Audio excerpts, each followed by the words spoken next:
something always like Every happens time, at the last every minute. week. Yeah. Yeah. So, hi, welcome to Fempreneur True Confessions podcast. Hi, everyone. I'm Laura. You know me as Oda, and I am a small business owner that helps other small businesses with getting the help they need behind the scenes, whether it's administrative or projects. We're here to help out with your business. That's us. Awesome. And I'm Angelique with Lady Power Solutions, and we take a heart centered approach to offering project and event management to women entrepreneurs who are on fire and lighting the world up with their passion and drive to achieve their missions in the most authentic way possible.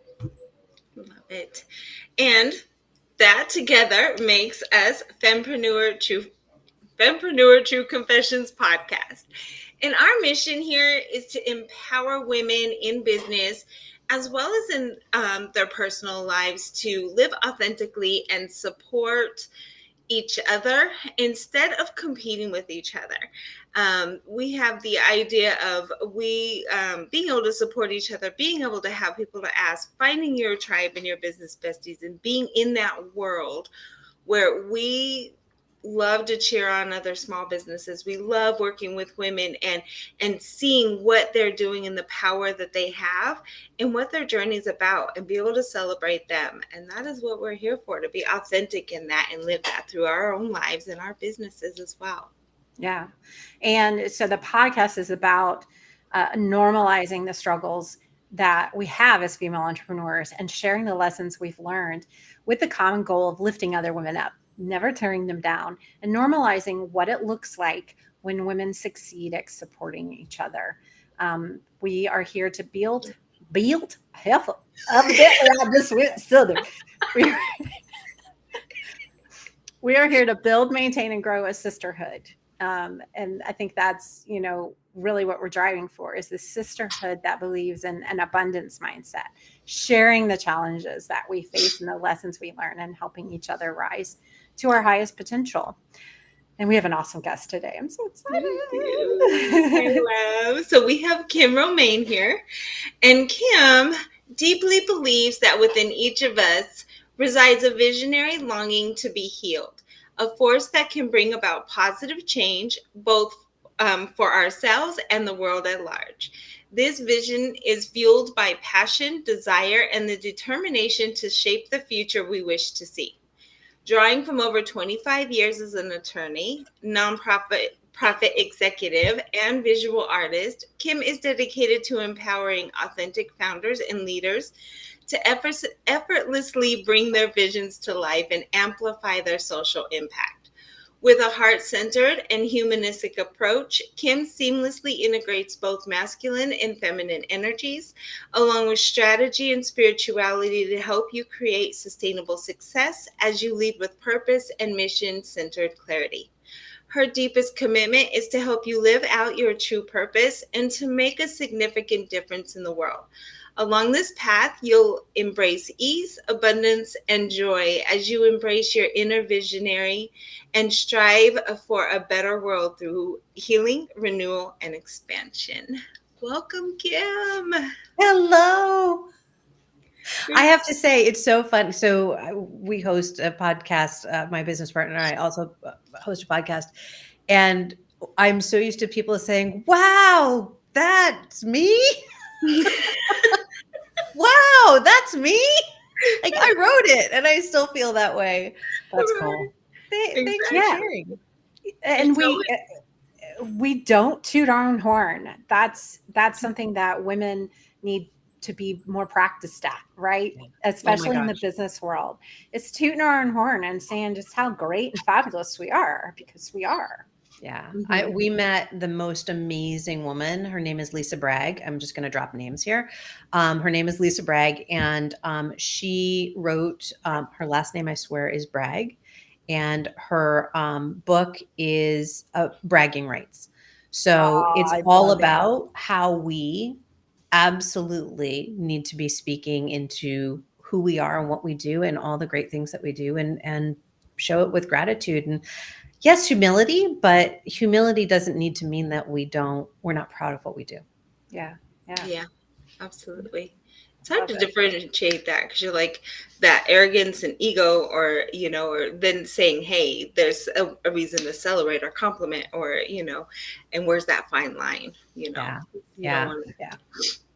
Absolutely. And it's funny because do men really worry about that? Some, I mean, some.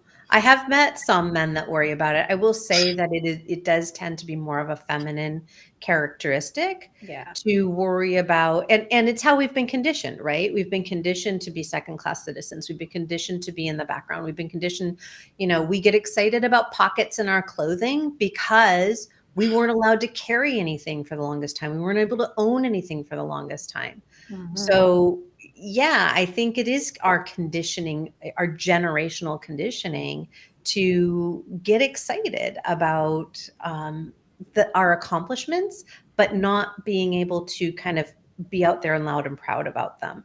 It's Mhm. also how we are. So, I have a gazillion and four ways that you could have done my bio, right? I've written it Yeah. every way, which way. And I've for this season of my life, it is written in that way specifically to talk about my accolades and achievements in a way that also speaks to who I am as a person and what I bring to the table. Because, right, I could have this list of letters after my last name and I could have like lead with that, but that doesn't feel authentic to me because Mhm. not the totality of the story of who I am. Right. And so I Right. think also playing with that of where we find that authenticity of who we are and what we want to share with the world. Yeah. And it changes, right? It changes Oh. from I don't know about anybody else, but year to year, Mhm. minute to minute, you know, uh, Audience to audience, right? It's yes, the other yes. thing. It is, and I think that's also allowing ourselves to become a little bit more comfortable with who we are and understanding that the more we speak in our own language, right? And I definitely don't want to be talking about how we're talking in terms of code switching in like we do when we talk about DEIB. When we're talking about other races, code switching into talking to white people. Got it. And as women, we do a form of code switching, I believe, when we are surrounded by men. I was a practicing attorney for a number of years, Oh, yeah. right? And I talked differently when I was in front of the men. And when there was a lot more, I was never okay with like what is it, the locker room speak, like that just wasn't, I mean, we were talking backstage about how much we swear, but like that didn't bother me, but the other type of locker room speech I was never okay with. um but I spoke differently, I held myself differently, I showed up differently, and it was the Yep. same thing when I was walking into nonprofit boards that were made up of men when the organization is predominantly run by women, and it's like, Mm. no, Yeah, right? Yeah. Yeah. yeah, Yeah. it's definitely showing up. Well, we could definitely go down a rabbit hole here, but I told what you I was we're chatty. it's great. I love it. Um, one of the things you talk a lot about is living in alignment with your devotions. And so, what I wanted to do was give you an opportunity to talk about how you learned that, what Mm. challenges you faced that taught you that valuable lesson, and why you can speak with authority about it. Yeah, absolutely. So I spent years, and this was corporate days, legal days, in the nonprofit sector, focused on values. And I worked with my boards, I worked with my volunteer corps, I worked with staff on values and on delivering on our values and showing up in our values, both personally and organizationally.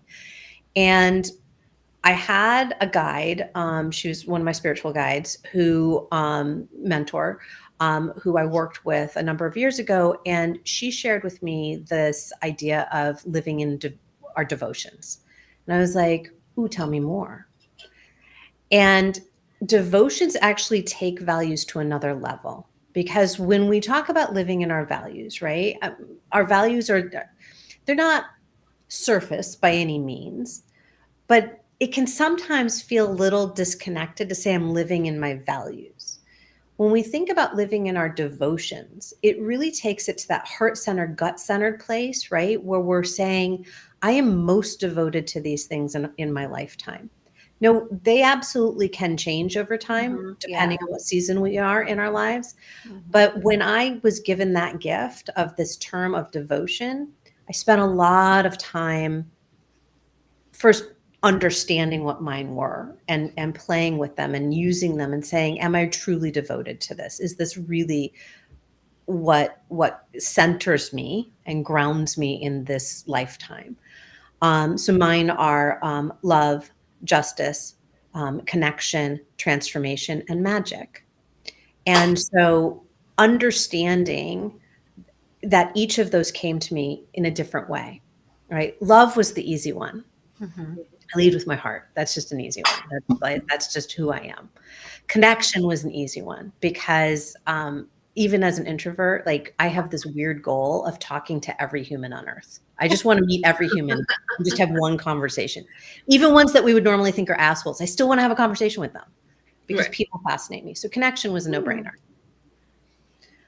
When I came to this idea of transformation as a thing, something that I'm dedicated to, I had to look back at my lifetime and say, what was I really dedicated to? Like, oh, was I dedicated to my work? Was I dedicated to the work we were doing? Was I dedicated to the changes that wanted to make in the world? Was I like what was really there? And what I realized was it was a theme of transformation, both personally and with the organizations in my career that I worked with and with my family and with my friends. Like I always want to see that growth and transformation. I want to see that coming out of the chrysalis. Mm. And just see how it changes. I mean, I was sharing with people before about how what happens in the chrysalis is actually the more interesting part for me, right? Yeah. Because that's where the true transformation happens. When it comes to justice, I mean, I have been justice driven my whole life, and I just kind of assumed that's just what I was. And I was like, no, but I really am dedicated to justice and equity. Like when I see injustice in the world, when I see inequities in the world, it Mhm. it tears me apart. And so that definitely felt strong in terms of, yeah, I have to move forward with that. Magic came in when I realized that I'm my daughter actually said it to me the other day, and I don't know if she knows all of the depth of truth to what she said. She's 13, but she said, "Mommy, you make magic happen." And I'm like, "Hell yeah, I do." Right? In Yeah. so many ways. Um, and I have belief and belief of things that are bigger than myself and belief of things that I can't see. And right, are unicorns and fairies real? Sure, why not? Hmm. Yeah. Right? So, and it moves me. Hmm. So, all of those things I mentioned, I feel so deeply. And by living with those devotions and understanding that those are the most important things that I get out of this lifetime. So, if I'm living into them, if I touch those things on a daily basis, then I'm not going to die with regret. Does that Yeah. make sense? Does that answer the question?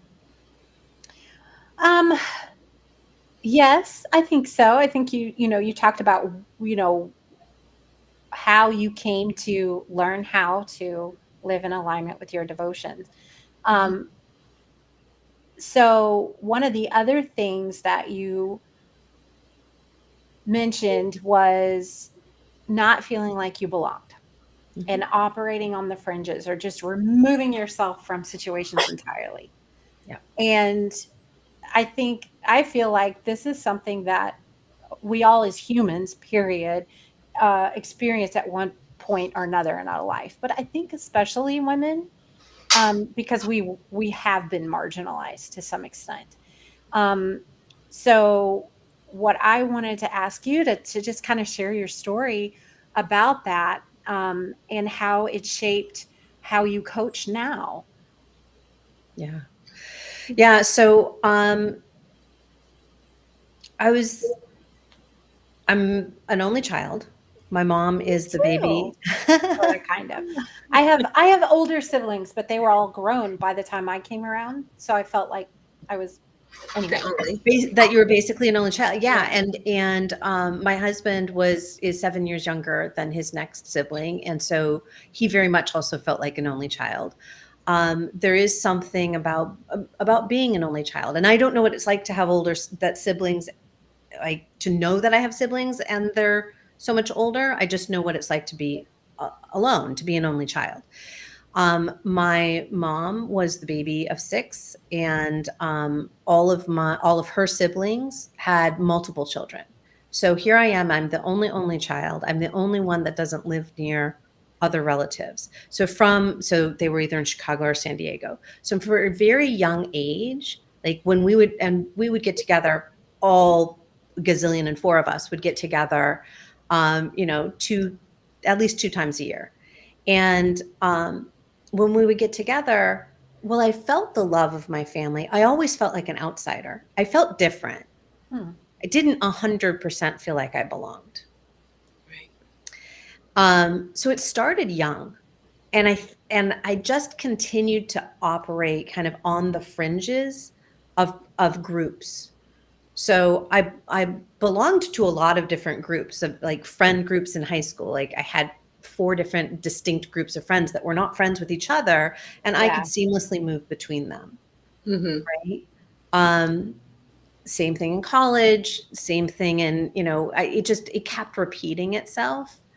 Yeah. And so how that it has informed the work that I do now Mm-hmm. is, I mentioned earlier DEIB, the B part of it, the belonging part, not that diversity, equity, and inclusion is not important, it very much is. The B part is where I start. I want everybody who shows up to know they have a place they belong, right? Whether it's in the membership that I run for visionaries, whether it's in group cohort programs, whether it's one-on-one, Mm-hmm. whether I'm in your company giving trainings, I want you to know that you belong. Right. Your voice is needed and you belong. And so I start everything from that. Yeah.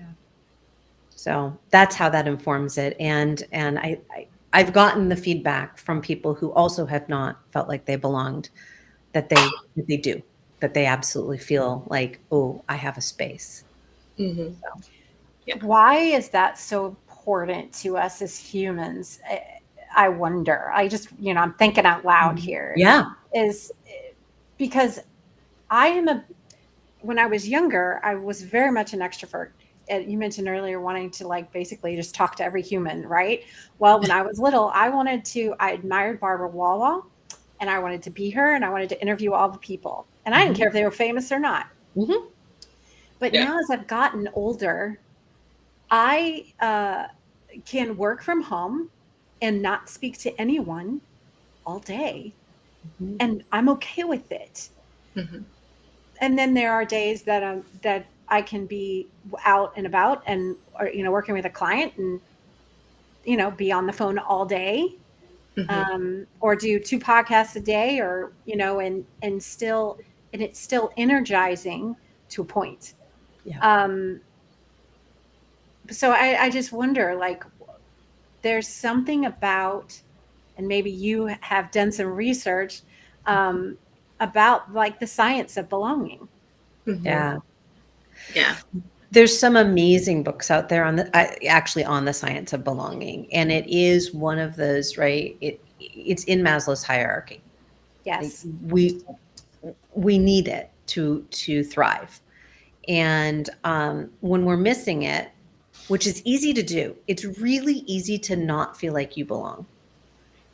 That's the thing that's so interesting. It is this core human need that we all have, Mm-hmm. and yet it is so easy to not feel like it exists in our world, Mm-hmm. right? Yeah. Um, Part of it is just part of what I've from some of the books and articles that I've read, is part of it is how we live, right? Even pre-pandemic, actually the pandemic helped some families come back together, right? Yeah. When Yeah. people were creating bubbles, people had multi-generational homes again.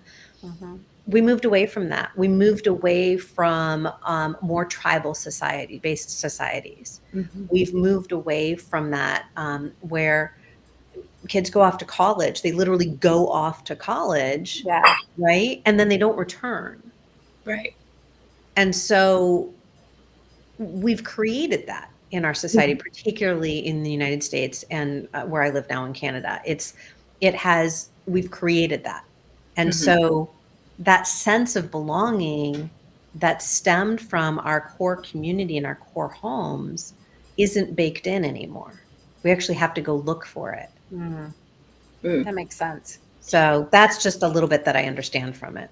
I Yeah. love that. And that's a hard part, because even though, you talk about belonging, not just in your friend groups but in your family groups, like, you still felt like that outsider. I happened to be the baby of my family until one of my cousins had his first baby. So that same theme where I was a baby, I was removed from New York, like, I was removed from things. And so I've always kind of been on the outskirts.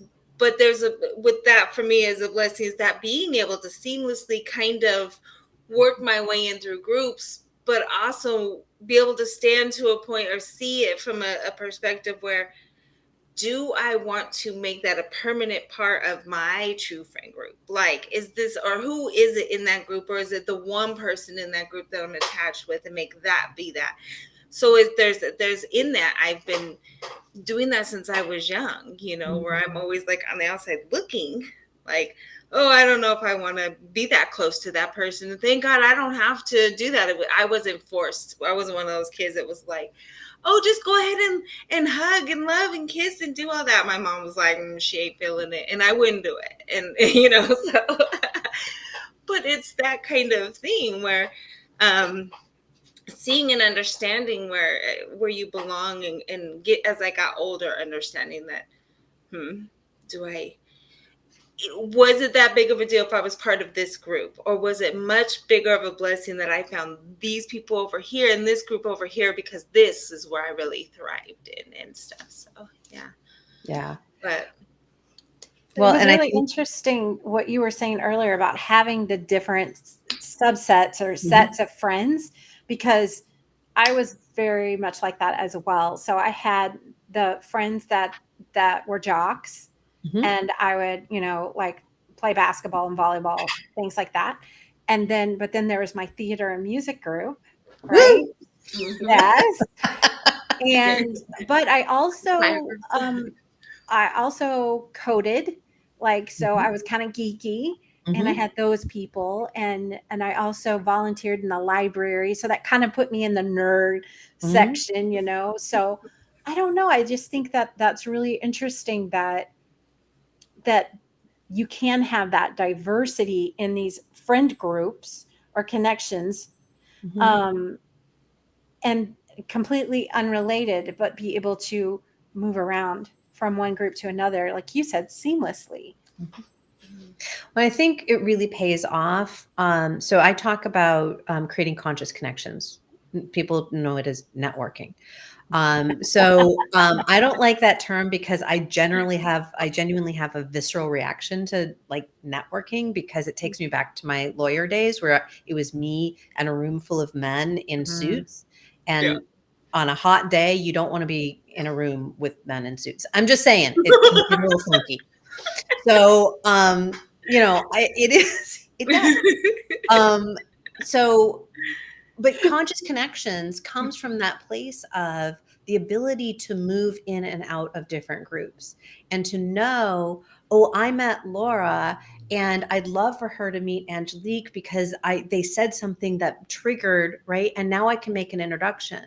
Right? We were talking backstage about like, how Yeah. did I meet you initially, Yes. right? And we think we know, and what's kind of cool is like we think it's next week's guest. Yeah. Which we didn't Oh, even yeah. land on earlier. Right. It's that conscious connections to me is that we get that ability from those early days of moving in and out of different groups and understanding that just because we're not part of the core group that's always there doesn't make us any less meaningful within that group. Like we are still accepted and desired to be in that group, and we can make those connections between the groups that they wouldn't otherwise have. So like I feel like we have a unique ability to do that. And I don't know how you both, well, I do know actually how Laura identifies, but like Angelique, would you consider yourself an introvert or an extrovert? Well, it's funny because I'm both. Yeah. Yeah. And So an ambivert. I think, it used to, I loved going out and doing things and being around people. But as I've gotten older, it's draining, Yeah. and I can't be around that much energy. And uh, because there's a point where it's energizing, but then there's a turning point where Yeah. it's not energizing anymore and it's exhausting. Right. So, but I think now I would say I'm more of an introvert because I really do like my alone time. That's how you, I that's don't how get you regenerate. lonely. Yeah. Yeah. I really do thrive on it. I do. I since the pandemic, there were entire weeks I didn't go anything, and by choice, not because you're not allowed, Right. right? But the lockdown was lifted or whatever, and I was just like, I'm still good here, thanks. Yeah. Yeah. Yeah. I 100%. think the biggest thing I missed was coffee shops and bookstores, Right. and that's the Yeah. first thing I did. Yeah, absolutely. Yeah, the coffee shops for sure. Bookstores still creep me out a little bit. Everybody's touching everything. Yeah. Yeah, and You're sniffing, the book sniffing. Right? Well, I get that. I'm a like book sniffer. they smell so good. Yes. They do. They Yeah. do. Even the old ones. The old Yeah. ones have their own special funk, but they're awesome. Yeah. There's nothing. We're like, what? All right, It's a we're not truth, going though. down You that need to have rabbit that hole. book. I'm just leaving that there. So easily go down that rabbit hole, but we're not doing it. So, what experience or experiences taught you how to operate from a place of choice? You talk about how you recognize everything we do is a choice, but how did you come to this great epiphany? Listening to a lot of personal development. I mean, I don't remember the exact moment it hit me. I'm trying to think if I do. I believe that's a true statement. I don't remember the exact moment it hit me. I do know that probably close to 3 years ago, it became what I just kept saying. Like every client I had, they would be stuck. And they're like, I just don't see a way out. I just don't see a way out. I can't, there's no other choice. And I'm like, but you're always in choice. Mm-hmm.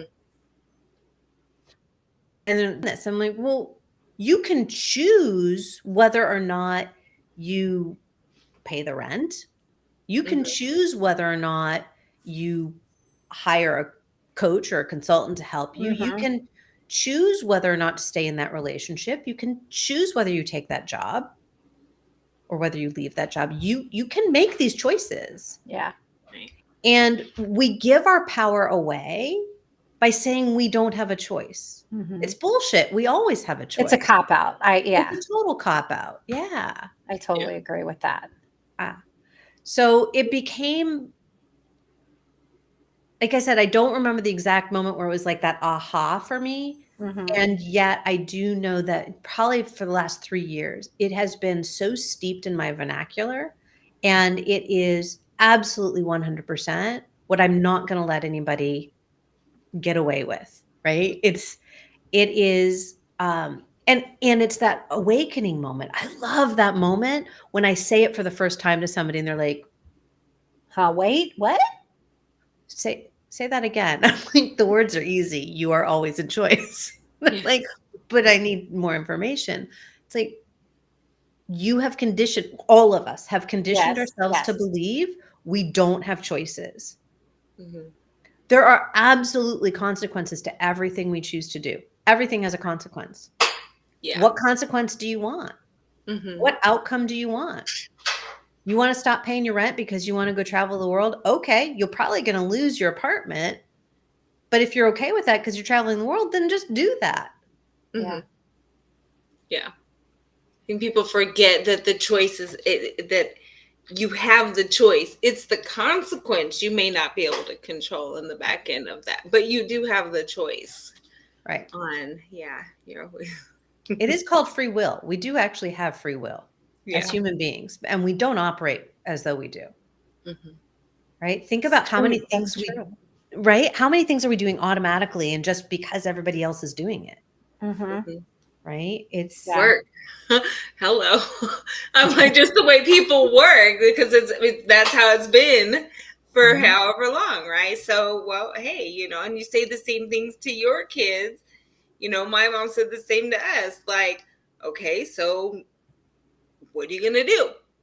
How are you gonna pay the bills? What's gonna happen? What's going on? What are you gonna do? And it's always that same conversation. Well, I guess I'm gonna do what everybody else is doing, because that's what you need to do. You get a job, you do this, or you go Yeah. to college, you do this, and And yes, that's how we end up with systemic problems, yeah, Mm-hmm. right? right. Because we give up our power, because we stop saying we have choice or Mm-hmm. we stop acknowledging that we have choice. Mm-hmm. We have an entire society filled with systemic problems that we don't feel like we can fix or that we don't believe can be fixed. Mm-hmm. Yet we could literally all choose to stop one thing. Mm-hmm. And that, like, we could stop. I don't want to name an actual corporation that because, like, I don't want to cause any problems, but like, we could all choose to stop shopping at, Al's Wonder Mart, and Al's Wonder Mart would no longer be able to operate. Now, the Mm-hmm. consequences there are lots of people would be out of business, Mm-hmm. right? Lots of people would be out of work. Yeah. Okay. So how does that work, right? Are we shopping there because we like what that company is doing in our society? Do we like the products they're providing?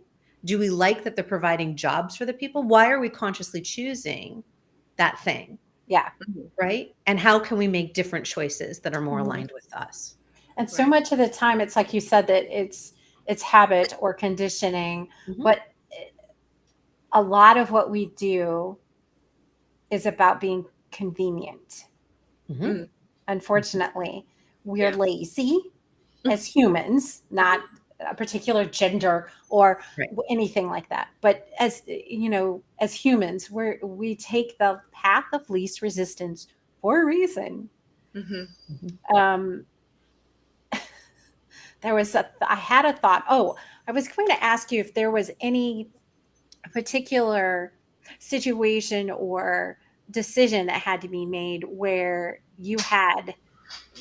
this came into, like, not in your face, but it'd be easier to give an example. So for me, I remember at one point in my life, someone saying to me, and it was an author that wrote a book about losing weight, mhm, um, and she said, so much of our upbringing was clean your plate.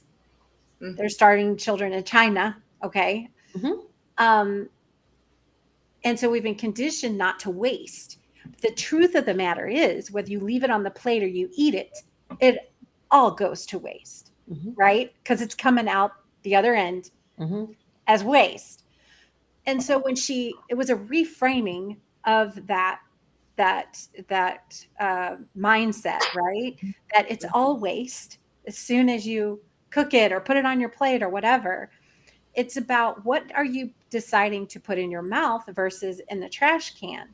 Like, mhm, are you going to filter it through your body, mhm, or, are you going to stop when you're full, kind of thing? mhm, And that really just changed my whole concept of eating at that particular point in my life.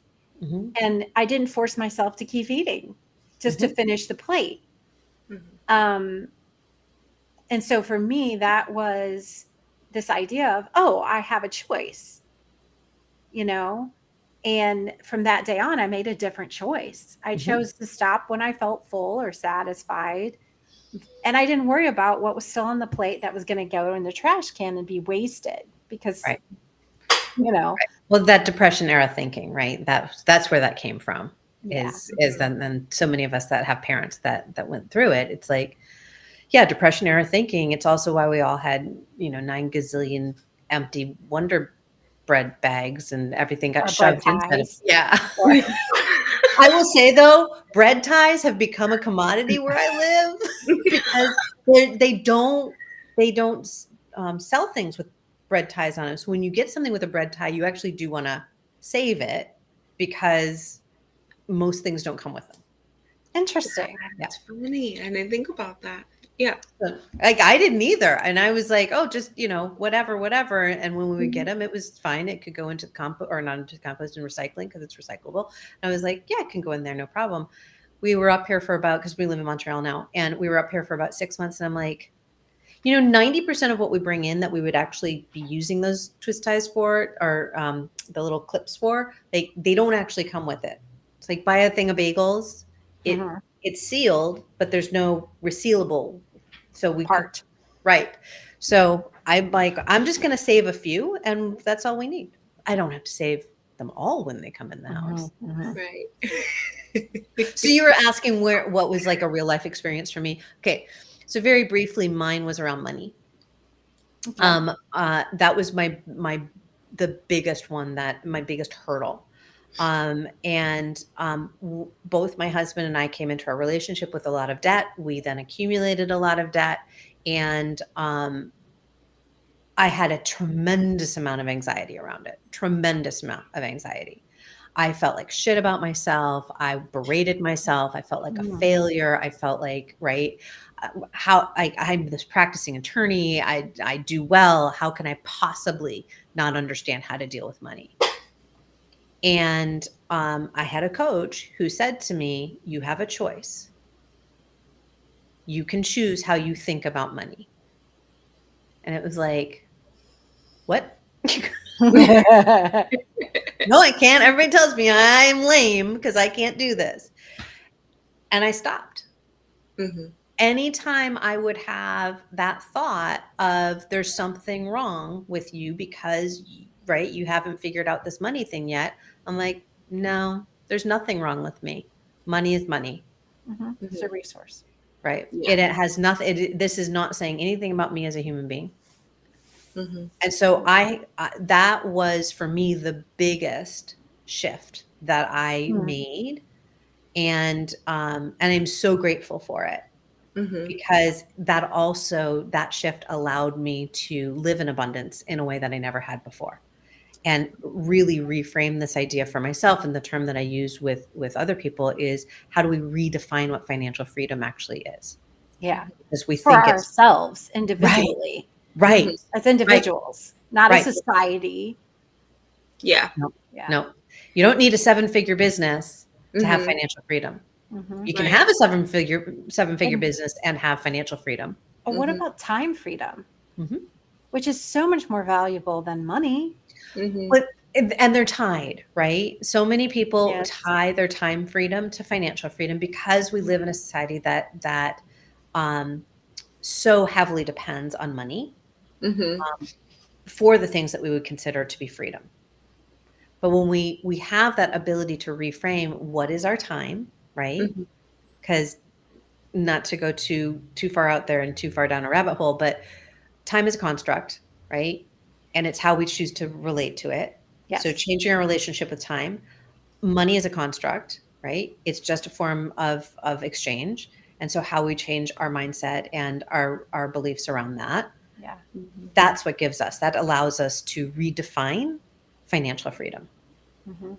Because it is an energy exchange, Hmm. an Yeah. exchange of energy. Yep. Yeah. Yeah. 100%. Very Love it. cool. Very cool. Love it. Well, Wonderful. Laura, Kim has a great offer for our She audience. does. So, Kim has an upcoming masterclass on moving beyond chaos. So, it'll be October 11th at 4 p.m. Eastern. And we will make sure that the link for that to register that she's left with us will be in the show notes so that you can go in and plan to be at that master class. Yeah, I've been to, I've listened to Kim's podcast. I've also been to classes and things she's done. So I'm a little biased, but I love it. I love her. And I think definitely this is an amazing gift that she's giving, and definitely see if you can attend. So that information will be in the show notes for you guys. Awesome. And then we have next week's guest. And we're super excited about it. We've already mentioned next week's guest. So, next week's guest is was our very first guest for the podcast. So she will be with us on the 1 year anniversary of our podcast, and we're super excited to have her. Her name is Lisa Hammett, and one of the things we like to do on Fempreneur True Confessions is we have the current guest introduce the next guest for next week to just show support and a lack of competition. These are people. She's a coach too. Mm-hmm. Yep. You know, but we all have our different special sauce, right? Yep. Yeah. Yeah. So absolutely. Right. So and Lisa and I were actually in a training program together, which is why I'm pretty sure that that's how I got introduced to Laura, which is how I then got introduced to Angelique. So, right? It's all it just all works. Yeah. So Lisa Hammett has been on an amazing journey that includes writing a book called From Burnout to Best Life: How to Take Charge of Your Health and Happiness, coaching others on health and wellness and success, and speaking on the TEDx stage about life and managing. She has been speaking. It's okay. And managing things in life. Probably burnout. She has been speaking to business owners. It was managing stress. Sorry. Managing stress. Okay. I just went with burnout. We're good. She has been speaking to business owners and professionals about health, wellness, mindset, and stress management since 2011, integrating her journey of moving past burnout into a happy, healthy, fulfilled life. I think it's probably going to be an amazing episode. Yeah. Well, thank you. I think so too. Yeah. We're excited to have her. Yeah. And it marks our 1 year. So yeah. Congratulations. It's come full circle. Yes. I mean, when Laura came to me and goes, "Hey, you want to do a podcast?" I was like, "Yeah, I love podcasts." I didn't know how much I would love it. I love doing this podcast. In fact, I want to start another one. Mm-hmm. But anyway, we're not going down that rabbit hole. They are trying to no.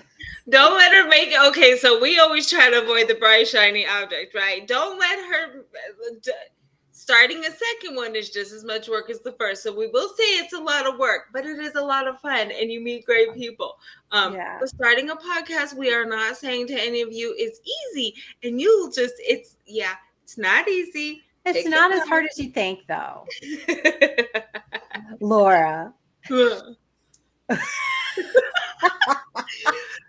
Everyone knows that we battled this for a while. So when we first started it, originally it was like, yes, we're going to go live. And then I was like, well, let's do the first month recorded, and then we'll start to go live. Like it gets us going on what it is. Nope. Angelique put out the she's like, forget I'm launching it. And she put out the invite, and somebody, Lisa, booked the first one and was like the following week, like live. Boom. Yep. And she's like, we're live. And I was like, no, we're going to do a recording. She's like, nope, we're going live. And I was like, really? I felt tricked. Even though I've been saying live the whole time, because we don't have we were like, do you want to pay a video editor? No. Do you want to do it yourself? No. Well, then that means we're going live. Right. Exactly. Yeah. So it's been fun. So that's, we're like, well, we're authentic, and everything happens, and they hear all the trip ups and all the bloopers and all the mispronounced words and everything. So it's like, I love it though. It's been great. So I'm glad that you were here with our end of the season, beginning of the season, and this whole full circle. It's been so exciting. Well, I'm honored to be the last guest in your first year, and it worked out lovely. And we were so naive, because we were like, oh, I guess, a season is a year. No. We just kept going. We just we don't know how to stop. We just keep going. So we're going to start season 2 eventually. Somewhere. Yep. Yeah. We decided not to do seasons. we're just going. Yeah. Well, we're just doing episodes instead of seasons, because the breaks, when we tried to plan out when we wanted breaks, we're like, nah, we're just going to go. We'll just pre-record those that we can't do live, and we'll just do it every week, and it'll just drop. And if people need seasons, it's not episodic. So I think it's fine. right? Yeah. It's right. So you could say season 2 because we're in our second year as well. But Okay. yeah. Cool. There we go. Cool. I like that. Yeah, I do too. Um, also, want to mention to sign up for the newsletter. We do weekly sneak peeks for upcoming guests, and if you do like to do things like the master class that Kim is offering, we'll be sending out a monthly email with all kinds of goodies that our guests are offering. So get on the email list if you're interested in staying in the know for all things Fempreneur True Confession. So I think that's a wrap. I think that's a wrap. Thank you for joining us, everyone. We're so excited. Yes. Thank you for coming, Kim. Thanks for Yes. having me. It's been a pleasure. And we really appreciate you taking the time to do this because we know that you're very, very busy and getting up. You have to get up very early in the morning. So we really appreciate that you were here My with us. pleasure. My pleasure. Okay. Thank you. All Thank right. you. Well, guys, we'll see you next week. Same time, same day, Yep. live. Yep. Live. We are live next week. All right, everyone. Bye.